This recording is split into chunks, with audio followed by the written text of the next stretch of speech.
My ex-boyfriend and my new boyfriend got married, so what does that make me? It was a power marriage, a perfect match between two of Kingsport's oldest families, and I received 2 wedding invitations. One was from my ex-boyfriend, the Omega groom. The other was from my new boyfriend, the Alpha groom. At the reception, the wine was a little too strong, and I accidentally got drunk. When I woke up, I was in their new house, and my ass hurt. I think there must be something wrong with the way I woke up. Otherwise, why would I be in the arms of a beautiful man? And why would that beautiful man's husband be standing calmly in front of the full-length mirror, tying his tie? Dave saw me wake up in the mirror and casually ordered me around. "Frank, come help me." I mumbled an okay and started to get up. The arm Julian had draped across my waist tightened slightly. I turned my head. His long eyelashes were lowered, his breathing even. He was clearly still asleep. But the more I struggled, the tighter he held on. Dave couldn't see what was happening. "Hurry up," he said, a hint of impatience in his voice. I had no choice but to push Julian away with a bit of force. I stumbled when I got out of bed. Dave frowned. "I didn't touch you yesterday. What are you playing at?" "He didn't touch me? Then why did I feel a draft?" I looked down. My clothes were on just fine. Whatever must have been my imagination. I tilted my head up to straighten his collar. "Dave, what the hell is going on here?" You're married." Julian and I discussed it. "This is a business arrangement. We stay out of each other's way." I told him I was moving you in, and he agreed. The gears in my head were spinning. Did he have any idea that Julian and I had been a thing? "Are you mad at me?" "What?" "For only telling you after I got married." I gave him an understanding smile. "I always knew you'd get married someday, Dave. The fact that you didn't forget about me is more than enough." Dave grunted in satisfaction. His callous thumb brushed against my cheek. "Julian is just an illegitimate son. If he gives you any trouble, you tell me." After a spritz of the signature cologne of every self-respecting CEO, Dave left, feeling pretty good about himself. As I watched him go, I felt a pair of eyes lingering on my neck. Julian had opened his eyes at some point. He was propped up on his cheek, watching me with a smile. My body went stiff. It felt like a silk ribbon was slowly tightening around my neck. I was drowning in guilt. All I could do was wait, wondering when the ribbon would finally be pulled taut. I'm a beta, and I don't exactly have the best reputation in Kingsport. No parents, bad grades. I never had any interest in taking the straight and narrow path. So, I made a living as a sweet, obedient little sugar baby. In this line of work, being a beta has its advantages over an omega. No matter how wild things get, it never goes too far. You can't be sent marked and you can't get pregnant. When it's over, it's over. As long as the money's good. First, Dave just wanted convenience. But then he started keeping me by his side all the time. He said I looked like his long-lost love who died young. I was a blatant stand-in for someone else. And I was pretty happy about it. A long-term meal ticket is way less hassle than a monthly allowance. I just never thought Dave would be this attached to me. Bringing me along even after he got married? How tacky. Ah well, serving one master or serving two, what's the difference? I pulled myself together. "Julian, what would you like for breakfast?" "I can go get it for you." Julian asked, "Is this what he usually makes you do?" "Well, there's a personal assistant for this stuff, but he's happier when I do it." "He treats you like crap, and you still follow him around?" "I'm in love with him and his money." Julian gave a soft He finally sat up on the edge of the bed to tie his hair back. Even the sunlight favored him, sculpting the light and shadows on his face into a masterpiece. He pulled his hair into a simple ponytail, with a few lazy strands falling at his temples. I found myself staring again. Back when I was with Julian, I wasn't after anything but his beauty. God, I'm such a sucker for a pretty face. Dumplings. Huh? Julian tilted his head. Weren't you going to get breakfast? Mama Yang's dumplings, the one on the east side. You remember, right? I froze when he brought up Mama Yang's. How could I not remember? The 3 short months we were together, we spent them in a rundown little apartment across the street from that place.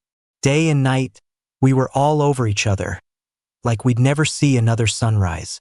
It was there that Julian went through his first heat and presented as an omega.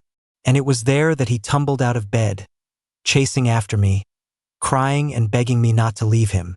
I was waiting for Julian to bring up the past, but he just waved me off and told me to go. 3 years, and he seemed to have mellowed out. I limped down the stairs, holding the railing. I scanned the whole house. The newlyweds' home was so new it felt sterile, not a trace of life. Some of the furniture still had the plastic wrap on. I counted the rooms, 8 on the first floor, 5 on the second, and 7 on the third. So if this was a marriage of convenience, why were they living together? I cursed Dave under my breath, green with envy. Why did that bastard get to live like this? I was getting agitated. I wanted to go back and check if Julian's neck had been marked. If only betas could smell pheromones. Frank. Julian called to me from upstairs. My mind was racing, and my guilty conscience kicked in. My foot slipped, and I went tumbling down to the second-floor landing. Julian's footsteps quickened, and he was by my side in an instant, his perfect eyebrows furrowed. You were throwing up last night from the drinks. Dave took you into the bathroom to clean you up. He was in there with you for a long time. Did he hurt you? This was awkward. He really didn't need to be so specific. And Dave had the nerve to say he didn't touch me? That's like I'll just put the tip in.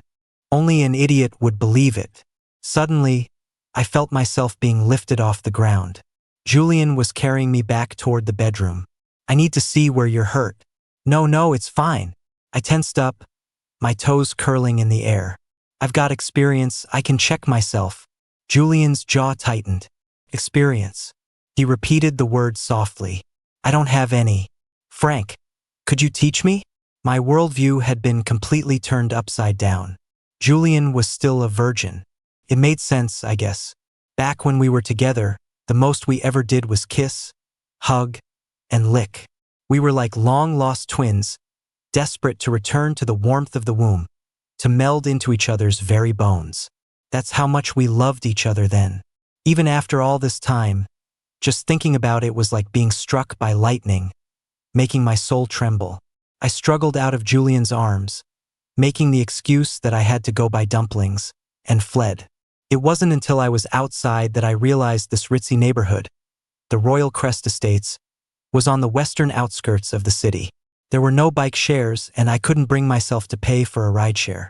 After a long walk and a bus ride that took me across most of Kingsport, the dumpling shop was already closing down when I got to Mama Yang's. Old Mr. Yang, the owner, actually recognized me. Isn't that little Frank? Haven't seen you in years. Welcome back. Haha. Really? It's only been 3 years. Hey, a lot can change in 3 years. Not wanting the dumplings to get cold, I gritted my teeth and hailed a cab. By the time I got back, Julian had already left for work. All that was left was a small note on the dining table. In beautiful script, it read, "You don't have to do these things anymore. Taking care of yourself is more important than anything." The dumplings in my arms were still warm. So this is what it feels like to be full of hope, only to be abandoned. It dawned on me then. This was his revenge for me leaving him. Makes sense. When you run into a heartless piece of work like me, even the kindest person would get angry. Dave and Julian were both incredibly busy men, with endless meetings, social events, and business dinners. In the past, Dave never came to see me before 11 at night. I assumed that with their schedules, they'd stay at their other properties. But to my surprise, since getting married, they had come home every single day. Each time, after Dave was done with me, he'd take a shower and go back to the master bedroom to sleep with Julian. They went to bed together, woke up together, left for work together, picked up by the same driver. When I'd get up at 10, the maid would heat up my long cold breakfast and toss a snide comment my way. The master and his husband are so in sync, like the sun and the moon, a match made in heaven, not like some people, putting street trash in a museum. In our line of work, you have to have thick skin. The few thin-skinned ones who successfully climb the ladder are the exception. Most can't handle the humiliation and end up taking their own lives. I, for one, value my life first and money second. So I took it in stride, deliberately walking with a limp to show just how important I was to Mr. Sterling. But I soon discovered that there was no room for me in their life together. They had so many conversations I couldn't understand, not just about business, but about high art, aesthetic preferences, philosophical debates. They started coming home earlier and earlier, sometimes even joining me for dinner. I was becoming more and more invisible, but not completely, because Julian would still watch me with those dark, snake-like eyes. It's not like we had a clean slate, and he loved to touch me right in front of Dave, which made me allergic to his contact. Every time, my heart would race and my face would flush. Dave's needs grew too. But now, when he held me, there was someone else in his eyes. Before, there was that dead one that got away between us, but she was like an amorphous ghost. I just knew she existed, not who she was. I was getting annoyed, so I deliberately poked him. "What are you thinking about? Is it her?" He flinched as if waking from a dream, then turned vicious. As I trembled and cried for him to stop, his eyes were clear and cold. He warned me, "You've always been good. You should know when to keep your mouth shut." This ridiculous life went on for 3 months. I always felt like a sword of Damocles was hanging over my head. The day the sword fell, Dave gave me the deed and keys to a new condo. He didn't kick me out directly, he just said it was a reward. But his eyes screamed, "If you know what's good for you, get out." He couldn't let go of his old life, so he brought me into this new house. Now, his newlywed adjustment period was over. It was time for me to go. But Julian wouldn't let me. If I still loved Dave, I would have left heartbroken and empty-handed, without a single word. It's not that I never loved him. I was with him for 3 years, watched him break it off with one lover after another until I was the only one left. We shared a bed every night, woke up tangled together, and even had special plans for Valentine's Day. He was handsome, rich, generous, had an 8-pack, and never once called me by the wrong name. Everyone in Dave's circle thought I was about to make it to the top. I really did have feelings for him once. Unfortunately, that fluttering little deer in my heart drowned in wedding wine. I kept reminding myself, "Who the hell do you think you are?" He didn't even tell me he was getting married. So I gave up on him. But I love money. I had to pack up all my expensive lotions and potions. Took me 2 whole days to pack my things, which meant Julian caught me red-handed. "Frank, are you leaving?" I flashed a bright smile. "Yep. Didn't want to bother you two anymore." Julian actually stammered, a hint of pleading in his voice. "It's just a marriage of convenience, in name only. Haven't we been getting along great these past few months? But you sleep together. You care about that? Mrs. Sterling made us do it. We didn't want to." Julian seemed desperate to prove something. His long, slender fingers tugged viciously at the bite collar around his neck, pulling it off. He turned around eagerly, bowing his head like a swan at the altar, exposing his scent gland to me. His magnetic voice was laced with seduction. "See? He hasn't marked me." He just stood there quietly, revealing the gland he usually kept hidden, completely vulnerable before me. No one could resist a beautiful man offering himself up in absolute submission. My mind reeled. My desires stirred. My throat felt scratchy, like a desert traveler spotting an oasis. I didn't realize it was a mirage. I was pathetic, laughable as I asked him, "But Dave, that dirty dog, has fallen for you. He'd never be able to keep his hands off you. He's gonna make a move sooner or later. Julian, will you run away with me again?" The air solidified, making it hard to breathe, like a goldfish that had jumped out of its bowl. After asking that question, all that was left was a blank void, spasms, and suffocation. It felt like centuries passed before I received a feather-light kiss and a barely audible sigh against my lips. "Running away is for kids, Frank. You should think like a grown-up." That long overdue kiss left me so hot I almost fainted. My head was spinning as I stupidly asked, "What does that mean? You're not allowed to leave." He said it word by word, concise and to the point, giving me an order like a superior. This Julian was a stranger, but for some reason, it felt right. This was who he was meant to be, like an alpha. At dinner, Julian played the part of the magnanimous, understanding husband, saying he didn't mind if I continued to live there. Dave's face darkened. He uncharacteristically threw down his chopsticks, said something urgent had come up at the office, and left. He didn't come back all night. I poured my bedtime glass of milk down the sink. Dave was like a child, insisting on a glass of milk before bed every night and ordering me not to laugh at him for it. I had to drink one with him, too. He was overthinking it. A blue blood like him was born to command the world. Who would dare laugh at him? He wasn't here tonight, and as I poured out the milk, I felt a secret thrill of rebellion. But joy is always fleeting, and my pleasure turned to pain. I shouldn't have poured out the milk. If I hadn't, I wouldn't have been crying in agony when Julian slipped into my room. I should have seen the signs. Can an omega even be 6 feet 1 inch? Why did Julian's heat seem exactly like an alpha's rut? Why didn't he use the standard omega suppressants, instead having a private doctor formulate his own? A pair of cold hands caressed the back of my neck. I lay on my side, stiff as a board, until I felt sharp teeth clamp down on the flesh of my nape, grinding.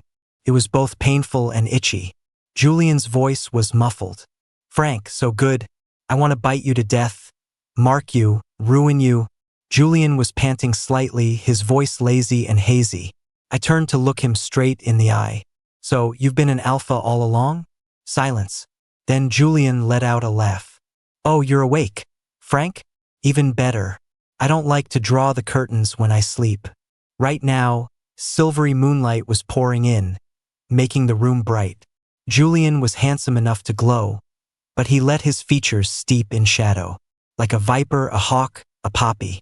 I tried to get up and run, but he pushed me back onto the bed with one hand, effortlessly.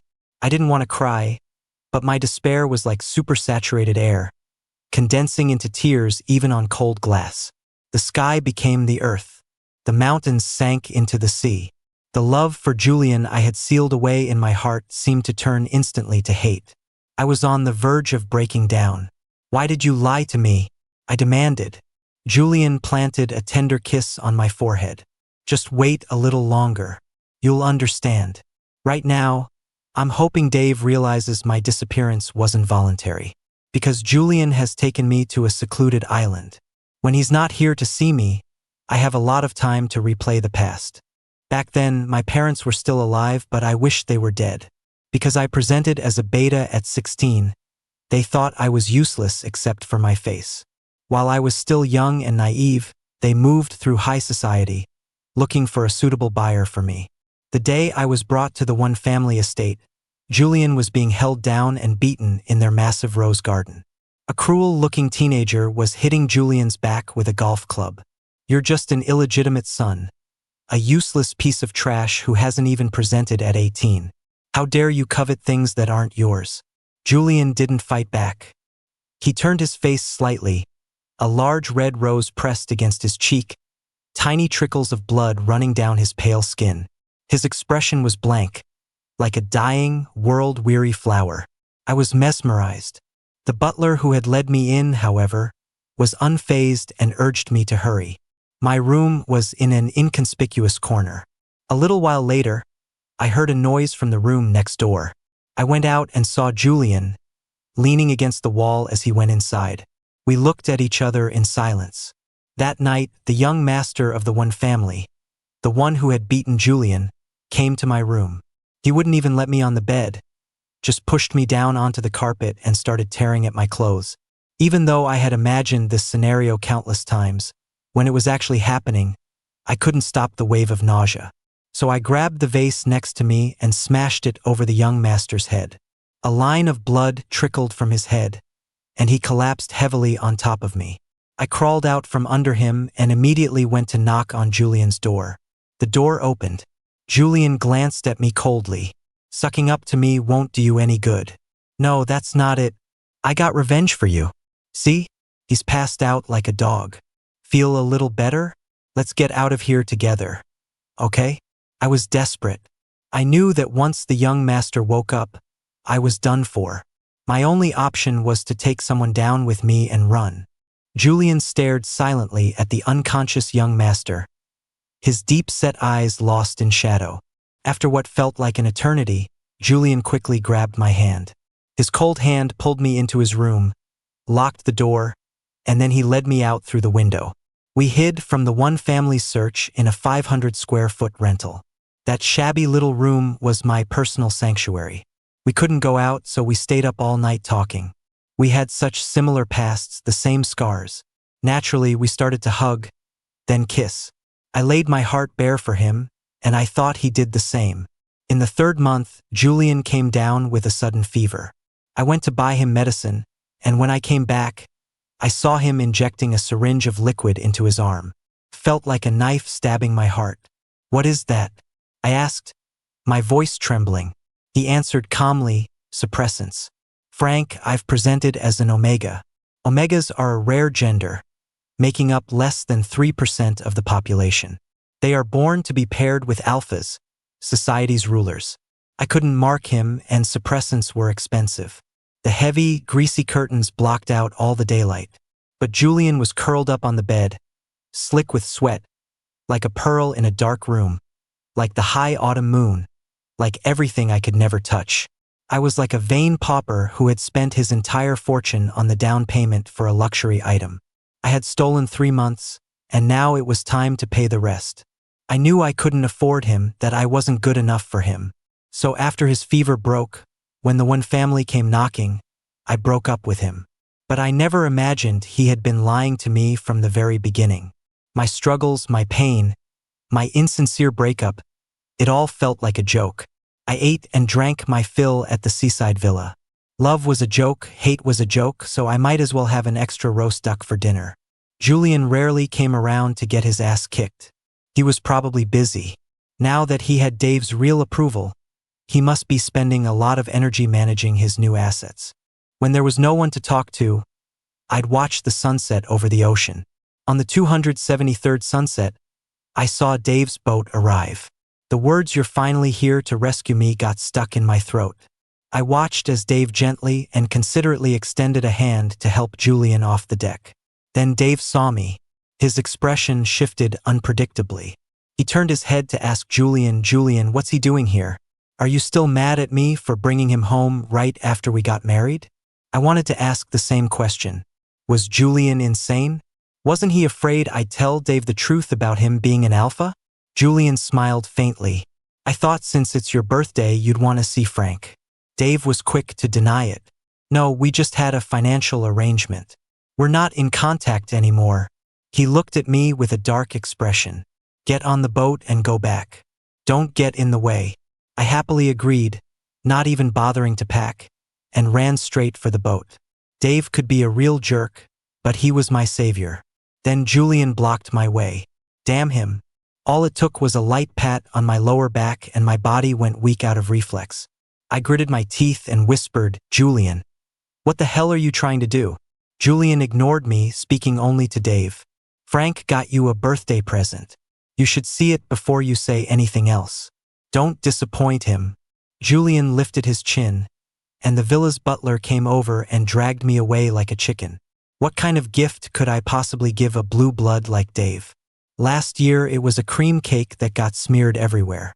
The year before it was a special kind of red wine. I couldn't figure out what Julian was planning until I saw the cheap, red sequin dress. The shadow of red tightened around my throat. I could barely breathe. In a daze, I thought I could smell the decadent perfume of that night. After my parents' business went bankrupt, they still threw me a lavish coming-of-age party. Just as I was secretly happy that maybe they did love me a little, they put me in a dress just like this one. And just like that, I learned the truth. My party had become an auction. The cheap, knockoff dress I was wearing was the item up for bid. The highest bidder would get to take it off me with their own hands. Looking at the well-dressed guests, all I wanted to do was run.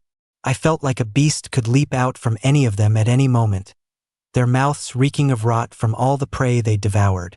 Maybe I did too many bad things in a past life, because I was hit by a sports car that came out of nowhere.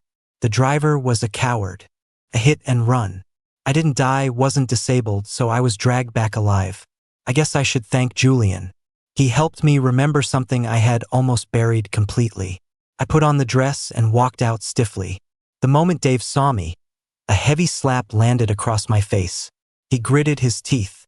Who told you you could wear this dress? You dare to imitate him? Who do you think you are? My teeth cut into my lip, and the taste of blood filled my mouth. Julian quickly steadied me, half holding me as he whispered in my ear, "Do you still like him now?" So that was what today was all about. When I broke up with Julian, I told him I liked rich men, and he was just a useless omega with no money or power who had to depend on others. That's why, when we met again after so many years, I always pretended to be deeply in love with Dave. My lips trembled, and I squeezed tears into my eyes that threatened to fall. I clutched Julian's sleeve pathetically. "Honey, hit him." Julian stuttered, something he only did when he was nervous. What? He hit me. Are you just going to stand there and watch? Hearing our conversation, Dave seemed to realize something. His eyes were filled with suspicion as his gaze darted between us. The next second, Julian let go of me and threw a full-force punch right at Dave's face. Dave was completely unprepared. Blood streamed from both his nostrils. He wiped it away with the back of his hand and roared in anger. "Frank, what the hell are you two playing at?" I looked at Julian pitifully. "Honey," he yelled at me too. "I don't like him anymore. Did you hear that?" Julian said he doesn't like you anymore. Dave's face suddenly turned ugly. But not because of me. It was because of the massive amount of another alpha's pheromones flooding the air. The pheromone detector in the villa went crazy, its alarm blaring nonstop. Under the influence of another alpha's undisguised pheromones, Dave's aggression was triggered. He grabbed Julian by the shoulders and punched him in the face. "You dared to lie to me? I knew something was wrong when I suddenly fell so hopelessly in love with you. This was your doing, wasn't it? You're only just figuring that out? You're dumber than I thought." Julian took the punch and started brawling with Dave. I cheered them on from the sidelines. "Go for the left." He injured his left arm playing ball. Meanwhile, I sidled along the wall, silently moving away from them. Once I was out of the villa, breathing in the damp sea breeze, I was grateful for the first time that I was a beta, immune to pheromones. The large boat they had arrived on was still docked quietly by the shore. I boarded the boat like a kicked dog, telling the captain with tears in my eyes. The master and his husband said I was in the way and told me to get lost. The captain snorted. "Knew this day would come. You're so young. Why'd you have to go and become a homewrecker?" I covered my face and cried even harder. Over my sobs, the boat's engine roared to life and slowly pulled away from the shore. I was crying, all right. Crying fake tears. The second I was back on land, I ran for the Sterling family's main estate. How long could a small island hold those two? I wasn't willing to bet on it. My ID and bank cards were with Julian. I needed to find a backer with more clout than both of them. Mrs. Sterling was famous for doting on her only son. To find the perfect match for him, she had personally selected Julian from the pheromone database, a 99% match for Dave. Everyone knows that the higher the compatibility, the deeper the attraction, and the happier the marriage. I don't know how Julian managed to fool the testing agency and Mrs. Sterling, but the benefits he reaped from the marriage were obvious. He not only gained status in his own family, but also acquired a portion of the Sterling family's shares. Pretending to be an omega was one hell of a long con. The Sterling estate wouldn't just let some random person without an ID walk in. My only choice was to wait by the side of the road for Mrs. Sterling. But I never expected to see a hauntingly familiar car. License plate AA888, a black stretch Lincoln. The hit-and-run car that had run me down all those years ago. Well, looks like another payday. The moment I saw Mrs. Sterling get out of the car, I started shouting, "Mrs. Sterling, your son's been tricked." Mrs. Sterling took off her sunglasses, her sharp eyes turning to me. "Explain." I was finally able to get inside. I immediately embellished the story, telling Mrs. Sterling all about how Julian faked being an omega, put sleeping pills in Dave's milk, and probably even used some kind of special pheromonal lure on him. Mrs. Sterling's face grew darker and darker, but she still tried to bluff. "Why should I believe you?" I gave a bitter smile. "Because I found out the truth, and I was afraid that ruthless snake Julian would kill me to shut me up. I had nowhere else to go, so I came to you. What do you want? Protection and $8.5 million. Mrs. Sterling took a slow sip of her tea, looking at me sideways. You've got a lot of nerve. I'm not asking for a penny more than what you owe me. On May 30th, 4 years ago, where was your car with the license plate AA888? Mrs. Sterling motioned for the butler to check the car's records, while I told her everything that had happened that day. $8.5 million was the price the one family had bid for my dress. The butler returned a moment later with a tablet. Ma'am, that afternoon the driver took the master out.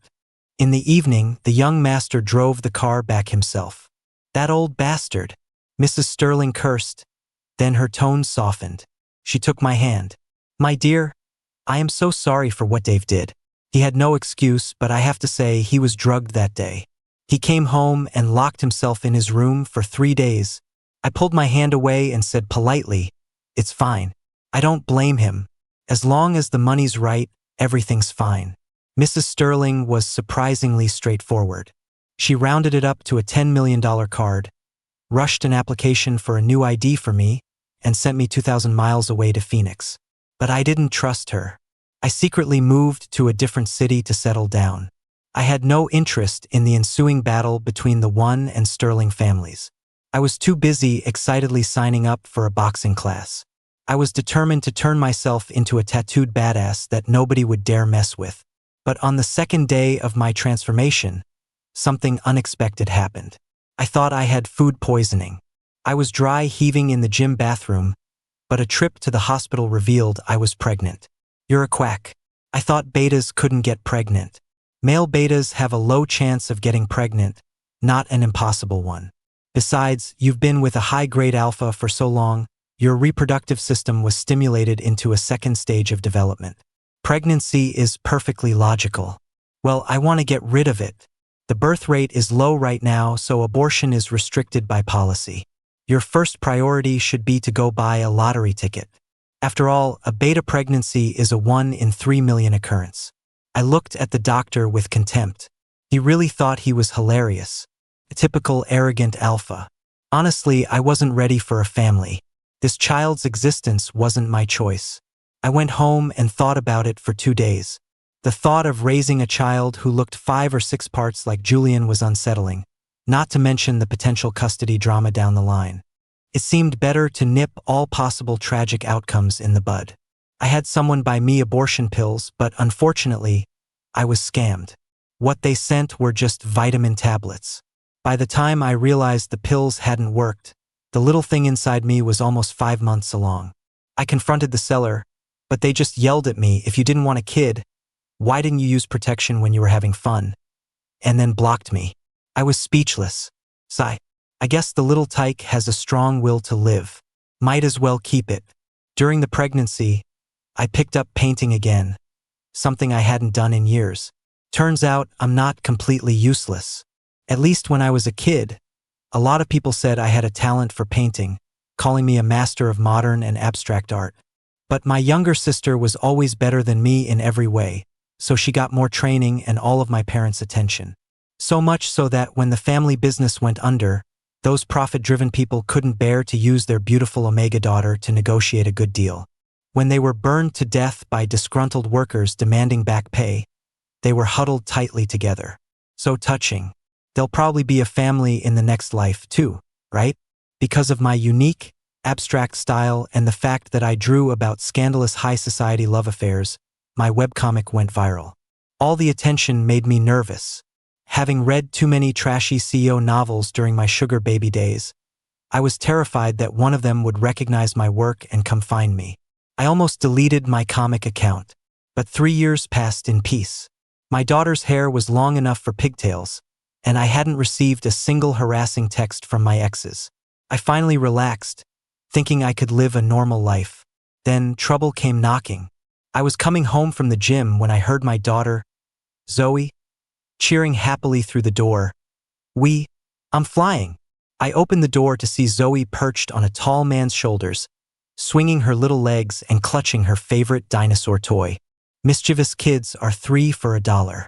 If you like her so much, Mr. Sterling, you can have her. She's not your kid, anyway.